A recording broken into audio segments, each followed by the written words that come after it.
दान जो शब्द बना था वो भी, उसके पीछे भी दूसरा कारण था। उसका जो अर्थ था वो कन्या यही दानम, जो कन्या के लिए दान आदि आता है जो लिखते थे वो कन्या दान कहा जाता था। इसका मतलब ये नहीं था कि कन्या को ही दान कर दिया और इसको इतना बढ़ा दिया गया कि पैदा होते ही तो गंगा नहा लेंगे अगर कन्या दान कर देंगे, हमने तो गंगा नहा लिया, इस तरह के शब्द। और वो जब बेटियों के कान में पड़ते रहे तो हमने एक बार भी नहीं सोचा, उस परंपरा को बढ़ाते हुए एक बार भी नहीं सोचा कि ये सुनते सुनते सुनते सुनते हमारी सारी जो स्त्रियां हैं वो बड़ी हुई हैं कि कभी उनके दिल पर क्या होती है कि हम पैदा ही दान के लिए हुए हैं। जबकि कन्या यही दानम, दान का अर्थ है जिस वस्तु को देने के बाद उस पर से हमारा अधिकार समाप्त हो जाए उसको।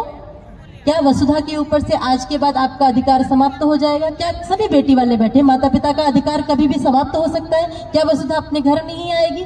ये परंपरा बनने के कारण कहा गया जैसा भी है, मान लीजिए मनुष्य है, बाद में भी परिवर्तित हो जाते हैं, तो जैसा भी है अब तो तुम्हें सहना ही पड़ेगा। तो जो गृहस्थ सुख का कारण था वो गृहस्थ स्त्रियों के लिए दुख का कारण बन गया।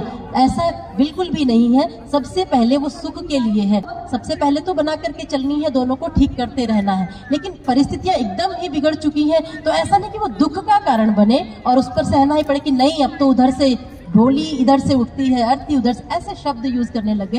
जबकि केवल सिंपल सा था प्रतिग्रहण, मतलब हम अगर दे रहे हैं तो हम आपको ग्रहण कर रहे हैं। और मुझे विचार करके बताइए, देने वाला बड़ा होता है या लेने वाला? देने वाला बड़ा होता है। तो समाज में क्या हो गया कि वो बेटी के पैदा होना भी एक बार को मानने लग गए कि बेटी पैदा होगी तो कष्ट होगा, हमारे पास है नहीं, हमें देना पड़ेगा वो। तो ये हमारे ऋषियों ने ऐसी कोई भी परंपरा नहीं बनाई जो किसी भी माता पिता के लिए दुख का कारण बने। वो तो इस घर की लक्ष्मी बनने जा रही है, आप अपने घर के सौभाग्य सुख समृद्धि को बढ़ाने के लिए इस घर की लक्ष्मी को लेने आ रहे, तो लक्ष्मी को तो हमेशा हाथ जोड़ करके स्वीकार करना चाहिए। तो अगली विधि हम लोग कन्या प्रतिग्रहण विधि करेंगे।